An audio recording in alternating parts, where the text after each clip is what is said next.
nhầm tí một cho mày hôi hòa một thơm mạch thì một vị thơm mạch hay cho cái xe về tia cho ấy thọp ấy không ngọt lắm đây một vị cho thơm mạch hòa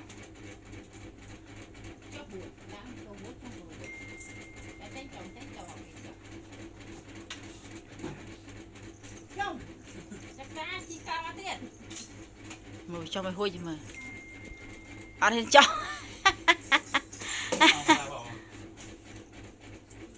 stand up please stand up no